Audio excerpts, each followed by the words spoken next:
Hi everyone, welcome back to my channel. It is Tay Baby Taylor, however you know me. So sorry for my voice. I'm really sick right now, but I was like, I have to do a video because this is something big for me.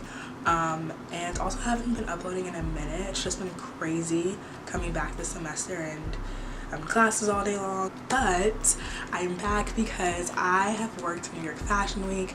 This is my first time working New York Fashion Week. I just moved to the city like a year ago now. It's crazy. So obviously I didn't work that Fashion Week in the fall. I just really didn't have like access, but through a colleague that I met at another fashion event that I worked, she kind of linked me with one of the professors at my school who's over New York Fashion Week, well, some shows, and she's in charge of getting people to be dressers. So that's what I was. So let me just start out by saying what I did at New York Fashion Week. And I worked the Hugo Boss fashion show. So my role was a dresser. That's what I was called. As a dresser, you're not the stylist, so don't get that confused. You're basically in charge of putting on the looks that the stylist has come up with on the models. So that's basically what you do. All of us had more than one model, I believe. But anyways, you're just responsible for making sure the look looks how it's supposed to look. A lot of looks in there. But basically just making sure that the runway look is exactly how it's supposed to be. Obviously they're going to go behind you and double check everything, but you're in charge of getting everything on the models in a timely manner before they're called, sending them out there to be checked by the actual stylist, and then they can like sew things together, pin things. So that's what they do. But again, as a dresser, you're just in charge of putting on the runway looks on each model. You know, you're in charge of keeping everything organized, keeping all the looks organized. When the models come back, you're in charge of collecting all the pieces, and they do walk around and count everything, make sure everything is there, obviously because they don't want people stealing, they don't want model stealing or dresser stealing, any press, anyone who has access back there. They just need to take account for everything that has walked on that runway. Okay, so now I'm going to get into my role a little bit more, as to what I did specifically during that fashion show. So once you get there, you know, you go through the backstage entrance, you check in, and you wait. And you wait, and you wait, and you wait. They pretty much call you there. Your call time is when you're supposed to be there on the set. They push your call time up to about 2.5 hours before the actual show. So you're just standing there waiting. There were no seats for us, which wasn't a big deal. I mean, you could steal a chair, but it's pretty much for like the makeup and hair team, the models, things like that. And you keep waiting, and you keep waiting.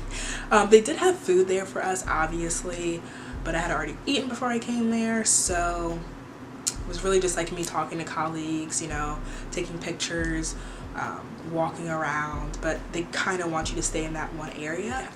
So after you finish waiting for that lengthy period of time, you know, just soaking everything in, they call you all together. So all the dressers, they called us together and they give you numbers. So me, I had look or model 30 and 34. So once they give everybody their numbers, you go into the dressing rooms and then you are able to scan the chart. So you see the model's name, obviously their number, you see their looks, you know, so it literally said like, okay, wool pants, wool coat, and everything's on the racks, you know, it's all organized for you. They have the shoes in clear plastic bags, they have handbags and accessories in the bags as well, and then it's like a picture of the outfit, and then it has notes like jacket is closed, jacket is open, and then the models come in, you start getting them dressed when it's time to prep, which was about like, I want to say we started dressing them like 20 minutes, 25-30 maybe, before the actual show starts. So again, you get them dressed, and then once you do that, you send them out to the stylist. That's where they line them up, and then they just check them, make sure all the looks are good. But you know, we're pretty much in charge of making sure they're runway ready. So you know, we had like stylist kits, you know, scissors where you scrape the bottom of the shoe so they don't slip. We did that. cleaning, you know, with lint rollers and everything like that. Just making sure the look is polished before you send it to the stylist so they really don't have to do much, is what my job consisted of. Once it comes close to closing, you go back to your station with your racks for your models. You wait there, the models come off the runway, you take everything off them, and they leave, and you know, you're in charge of putting everything back like how it was. Sometimes they let you leave that there and then they sort through it, but we had to stay a little bit longer. And you know, they pulled the looks for press, you know, where editors were coming to shop, and then everything else we helped pack up, which was literally just like putting them on the racks, making sure everything was in the bags that they came in, all the looks were together, you know, like how it was before we came. And that was pretty much it. For other people who want to like get into New York Fashion Week and get access, you know, try asking people who you know have access to the shows. Like, hey, do you know anyone I can talk to or reach out to? You can always reach out to the PR representative of the brand, which I'm telling you right now, that's kind of a slim chance. So always do this. Start out at like a style fashion week or something, you know, that's not so like high-end, big, you know, designer names that everyone knows, because obviously there's probably tens of thousands of people, definitely more, who would want to attend the show. You have to kind of market yourself to why you should be there.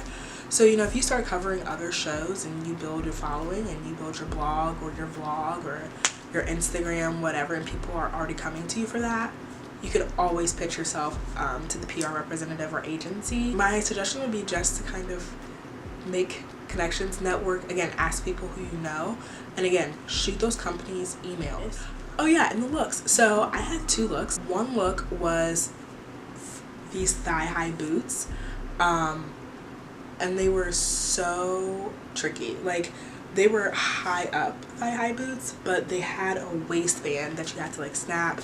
It was insane. I love them. They were so cute. So that was one look, and that was with a skirt, turtleneck, and wool coat. My other look was a pantsuit, which had, you know, kind of the same nude booties, but they were booties instead of thigh highs, and flare wool pants with a cable knit sweater and a wool jacket, and it had a dope handbag with it. So it was really great. I loved it again. I met so many amazing people, and I can't wait till the fall for the spring summer 20 fashion week. Thanks for tuning in, guys. I appreciate it. Don't forget to like, subscribe, comment, share, and I'll see you next time.